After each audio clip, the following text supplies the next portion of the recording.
Mga kababayan, kamusta po? Si Kamanong po, nagbabalik na naman po muli para po magkomento po sa inyo dito po sa Tambayan Makabayan.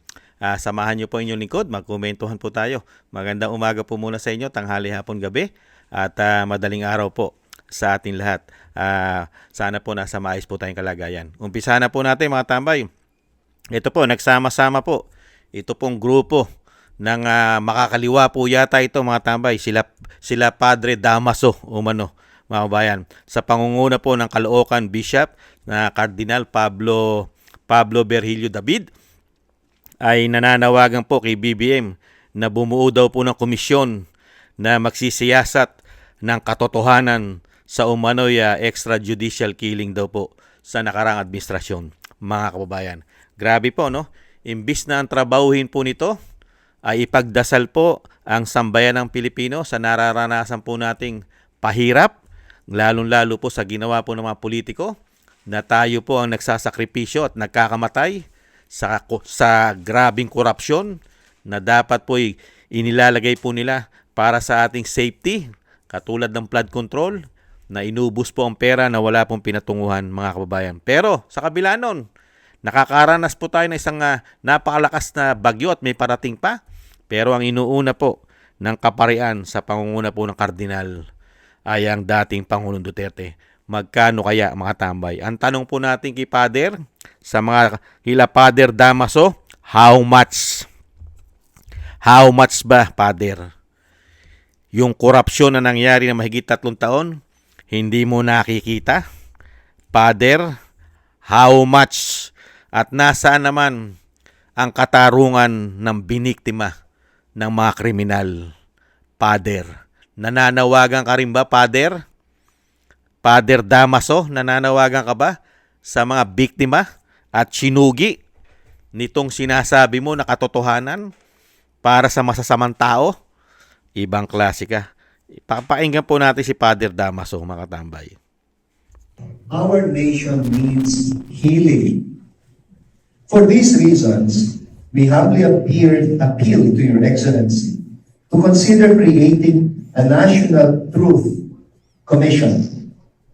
But I would add Truth and Reconciliation Commission because reconciliation is always possible, on the condition that there will be pag-amin, pagsisisi, at pagbabayad puri, pagkukumpuni sa permission na gawa. So, a Truth and Reconciliation Commission modeled after those established in other countries, for example, South Africa, emerging from periods of systemic violence.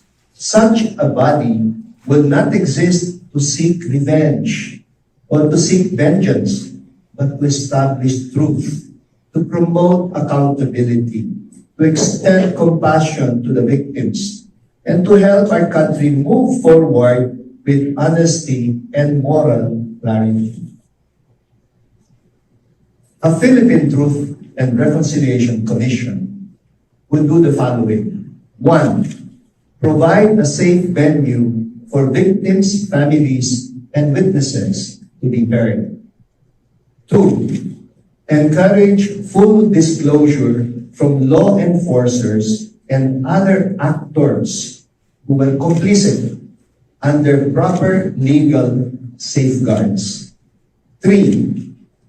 Review the unresolved deaths under investigation cases and reopen the files wherever warranted.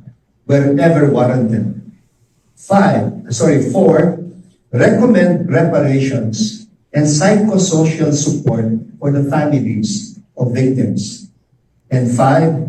Propose institutional reforms to ensure that such abuses are never again to be allowed to happen, that impunity will not be tolerated among our police anymore. Truth-telling is not an act of reopening wounds. It is the only path by which wounds can finally heal. Silence breeds resentment and fear. Truth restores dignity, trust, and moral coherence to our democracy. We believe that this is a moment of grace and a historic opportunity. Your Excellency, your leadership in establishing such a commission would send a powerful message that our nation chooses courage over fear, accountability over impunity, and reconciliation over silence. Yan po mga tambay. Sa mga biktima raw po mga tambay ay humahanap po sila na accountability mga tambay. Ang komisyon po na magsusuri at mag-iimbestiga po sa nakaraang pong war on drugs ng dating Pangulo, mga kabayan. Ibang klase po itong sila Damaso, mga tambay. Ibang klase itong sila Damaso. Kung ayaw nyo po pala na umayos ang bansa, bakit hindi kayo bumuo? Hindi kayo bumuo, kayo po simbahan, mga kaparian, lalong-lalo po ang mga sumusuporta sa kaliwa, sa mga kaliwa na kaparian. Bakit hindi po kayo mismo ang bumuo ng komisyon at bumuo po kayo ng isang isla? Lahat po ng masasamang tao na sinasabi nyo na nagiging biktima at magiging biktima pa ng extrajudicial, kunin nyo ng lahat at kayo na ang magpatino dahil kayo'y may kakayahan. Hindi po ba dahil kayo sumasawsaw sa trabaho ng isang commander-in-chief katulad ni dating Pangulong Duterte? At yung mga tao na yan, lulong na po sa bisyo ng pulburo niyan. Hindi na po normal ang pag-iisip niyan, Damaso. Hindi na po normal. Meron na nga yung mga ginagahasang mga bata. Matatanda, ginagahasa, chinuchugi. Normal pa ba yan, Damaso? Di ba? Kaya kung gusto mo na makatulong at maibsan ang sinasabi mong EJK, kunin nyo na lahat, napakarami nyong pera. Ang simbahang Katoliko ay bilyon-bilyon ang pera niyan. Baka nga po trilyon pa ang pera niyan. Hindi po ba? Dahil ang simbahang Katoliko po ay napakaraming negosyo. Pati nga raw po sa mining ay may negosyo rin daw po yan. Ayon sa dating Pangulong Duterte. Hindi po ba? Kunin nyo na lahat po, lahat ng masasamang tao nang hindi po ito maging biktima. Lalong-lalo po pag ito po ay nahuli at lumaban po sa kapulisan. Dahil karamihan din po dyan ay hindi nagpapahuli. May mga kargada rin po yan. Di ba, Damaso? Dito po kila Damaso. Hindi po ba? Kunin nyo na lahat. Kupkupin nyo na. Dalhin nyo na sa simbahan nyo. Hindi po ba? O kaya sa dami naman ng pera nyo, bumili kayo ng isang isla. Isang isla. Lahat ng mga addictus na ayaw magbago, kayo na ang magpatino. Kayo na.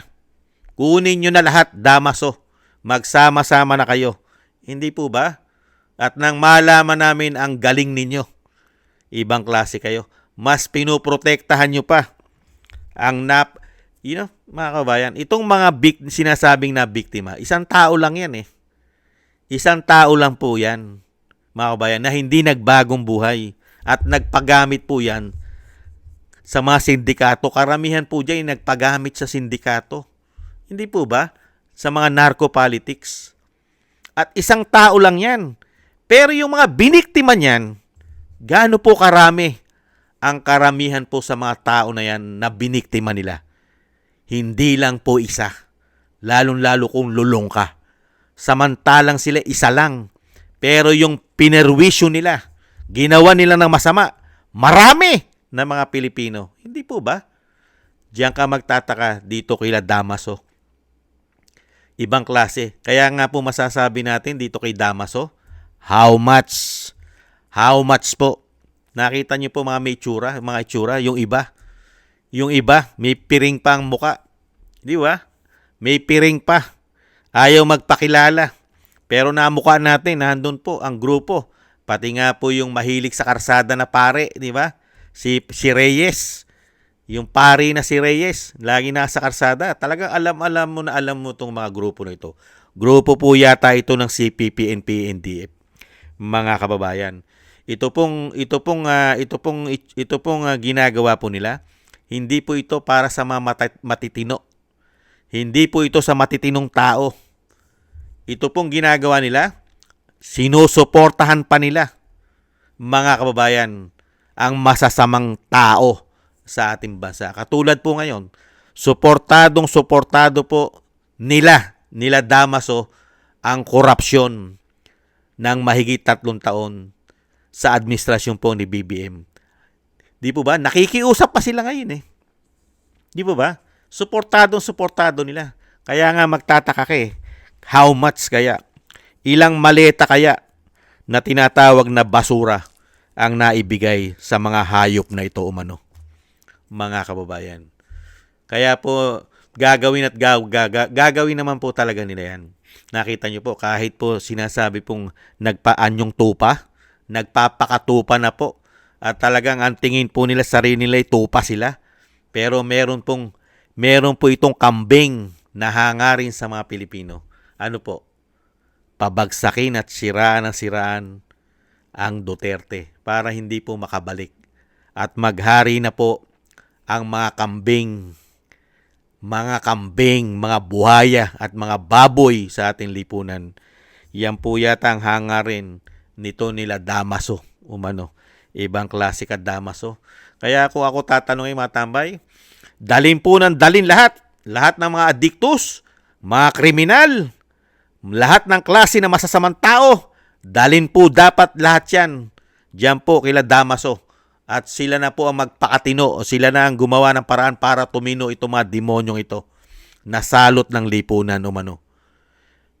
Ang ginawa ni dating Pangulong Duterte, protektahan tayo. Protektahan ang ating mga anak. Protektahan ang mga susunod na henerasyon na hindi malulong sa masamang bisyo at maging zombie at maging problema ng bayan. Pero dito sa mga taong ito, mas kinukonsinti pa. Ibang klase ka. Kaya dami-dami yung pera, uulitin ko mga kababayan. Isang damukal po ang pera ng simbahang Katoliko. Gastusin nyo, Damaso. Patinuin nyo ang salot sa lipunan, lalong-lalo ang gumagamit ng pulburon. Isama nyo na ang Malacanang, marami din yatang gumagamit dyan ng pulburon. Isama nyo ng patinuin nang tumino na ang aming bansa. Hindi po ba mga kabayan?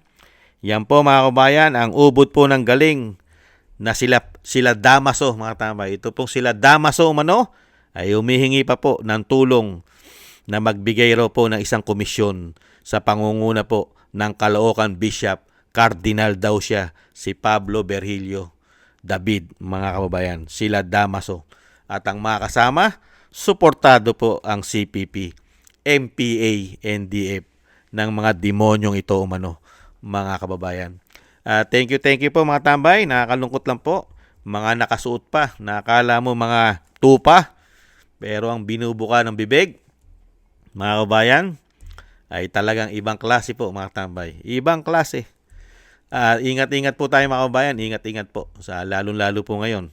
Hindi po nakita nila Damaso ang pagkakaiba po ng safety sa panahon ni dating Pangulong Duterte kaysa po sa panahon ngayon. Wala po nakita si Damaso na ganyan po mga kababayan. At ingat-ingat po tayo. At thank you rin po sa mga gusto po ng ating Tambay Makabayan sa YouTube at TikTok. At sa mga subscribers po natin, sa mga nagbibigay po ng tulong at biyaya, maraming salamat din po. At syempre po mga tambay, ang mga nagko-comment, like, share, and subscribe, thank you rin po. At ang dasal po natin mga tambay sa ating bansa na matapos na po ang kademonyohan, isama na po natin ang nagpapakatupa sa simbahan, ay matapos na rin po sana ang mga kawalang hiya nila. Ang mga taong gobyerno nagpakasama dahil po sa kasakiman sa pera, ay magwakas na rin po sila sa lalong mabilis. Thank you po mga kabayan sa mga dasal. At syempre po ang dasal po natin sa pamilya Duterte na sila po yung maingatan. Ang ating Vice President, ang dating Pangulong Duterte, na madugtungan pa po ang kanyang buhay at kalakasan at makalabas na po siya sa lalong mabilis, mga kababayan. Maraming salamat po sa mga dasal. At ganun din po mga tambay, ang dasal po natin sa ating buong sambayanan at sa ating mga sarili na tayo rin po yung maingatan, mga kababayan. Taste lang po mga tambay. Talagang napakamalas po ng inabot po natin sa dami po at pagsisikap po ni dating Pangulong Duterte ay nawala lang po. Nawala lang po ng saysay. Nawalang saysay lang po. Dahil po sa mga tao na ganito, katulad po nila Damaso, mga kababayan. Sayang po. At tis-tis lang po. Hindi naman po magtatagal ang mga hayop na yan umano. Magwawakas din po yan, mga kababayan. Ingat-ingat po. Paalam. Bye-bye.